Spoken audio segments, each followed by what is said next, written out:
All right, so today we're going to have a lot of practice work with partners. We're going to start doing a lot more breakout rooms as just partners so that you can share your thinking more often. Instead of having bigger groups where sometimes it takes a while for everyone to share, I'm going to be putting you with partners today. So I want you to think to yourself, why do you think it's helpful to talk to a partner about your reading? What might you get out of this? What might help you improve? So today I'm going to pair you with someone I think that will help you get better as a reader, get stronger. You guys could benefit from each other and you could both teach each other. So I think that's a really important thing to focus on today. Um, when readers are trying to get better at a particular skill, such as envisionment or character traits, which we've been doing really heavy on both of those, it helps to work with a partner, use the learning progressions, and set new goals. We are going to do all three of these things today. We've been working really hard on getting better at envisionment, which is creating that mental movie. And we've been using that to help with our character traits. We've been using synthesizing to put the pieces together. Now, we are going to look at a learning progression. A learning progression kind of just tells us how we go from one grade to the next. What kind of skills you see in one grade, what kind of skills you see in the next grade. So I'm going to kind of quickly read through these with you. These are related to envisioning and predicting. So this is kind of, if you're at the fourth grade level of envisioning and predicting, here is what it looks like. If you're at the fifth grade level of envisioning, predicting, here's what it looks like. So I kind of want you, I'm going to read through them real quick. If you want to pause your screen and read through them on your own, that would be awesome as well. You'll probably have to enter full screen because the font is a little small.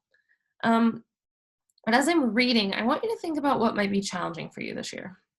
Where you want to push yourself, how you can really improve, and kind of start to notice some differences in ways that you can kind of grow from one level to the next. So for fourth graders, I make a mental movie as I read, trying to experience the story as if it's in real life. Now, if you want to make that jump to fifth grade, guess what? It's the same thing. In both grades, you're trying to make a mental movie and experience it as if it is real life. So that's kind of from third grade. In previous years, we were really just kind of trying to make a mental movie. Now in fourth and fifth grade, we are trying to put ourselves in it. Next skill would be I draw on earlier parts of the text to add details in my mental movie. That is, I draw on what I know about the character's traits and motivations, the setting, and events to envision and predict. I also know from real life about what it takes these places about what these places tend to look and feel like. So that one's a little bit wordy. Guess what? Fifth grade, same thing. So what it's talking about here is we're going back into the book to add details to our mental movie, which was that synthesizing lesson from Wednesday or Thursday last week, when we were talking about how we go back in the book to help us better understand where we're currently at in the book. So that was that lesson of, well, Rob and Sistine used to be this way, but now they're this way. So you're adjusting your predictions based upon what you know about them in the past.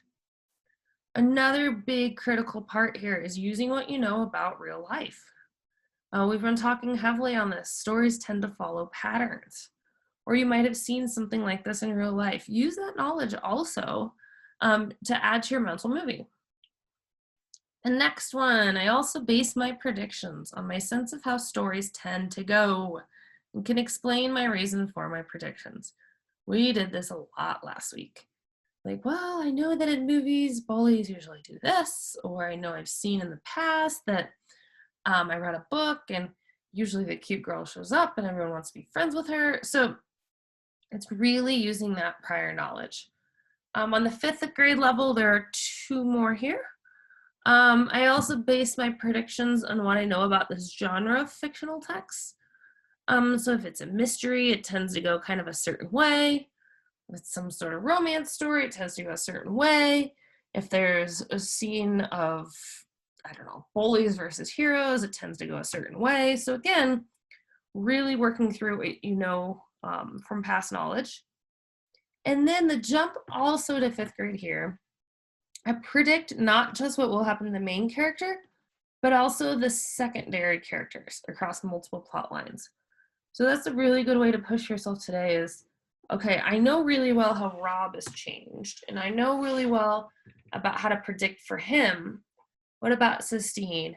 What about Billy and Norton? What about these other characters that pop up, or even Rob's dad?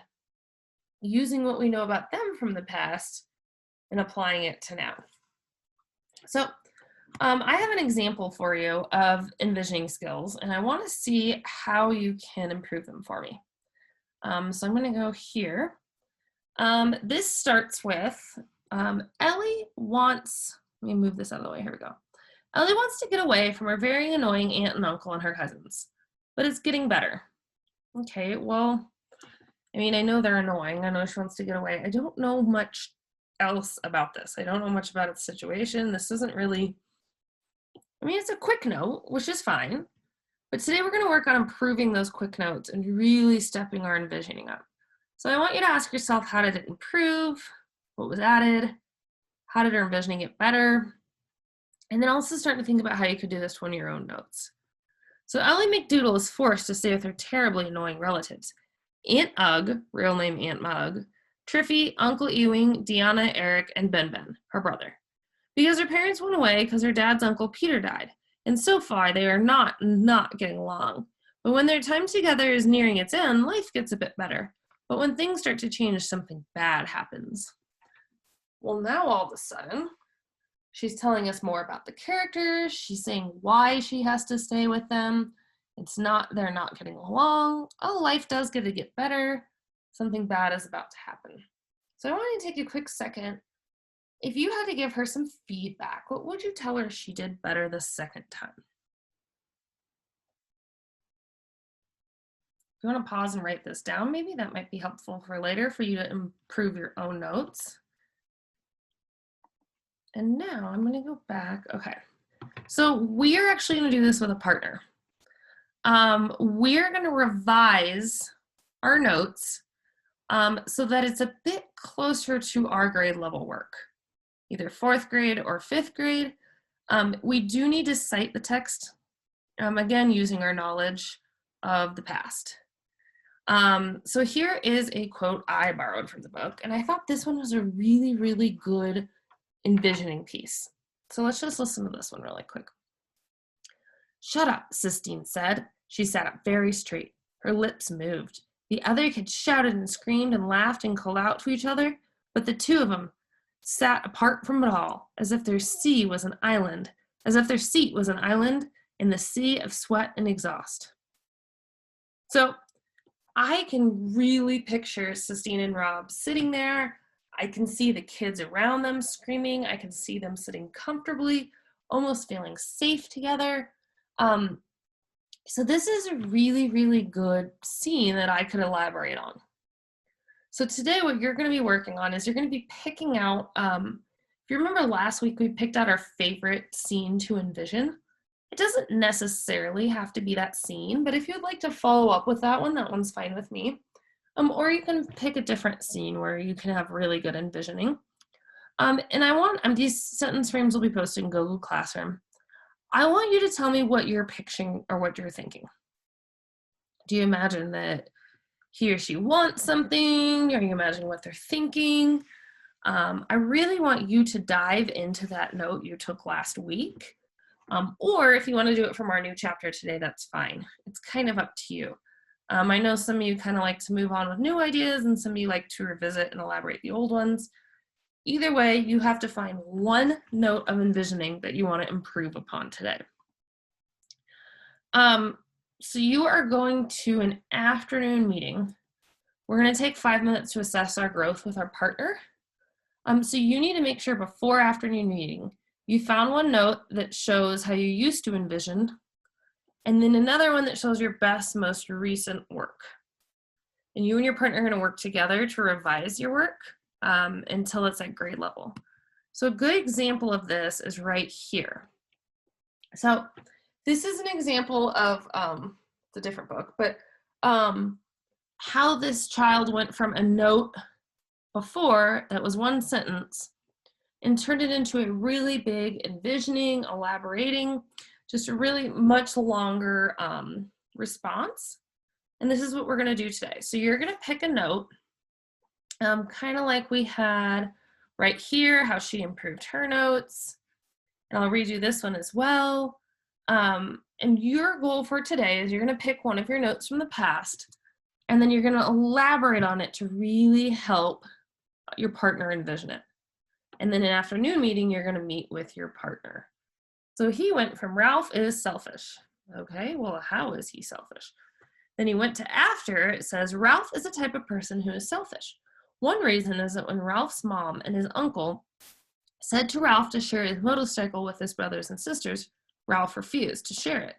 And also, Ralph is defending himself. But my opinion on him is that he's selfish. Even when his red motorcycle is his, it doesn't mean he can't share it with his brothers and sisters.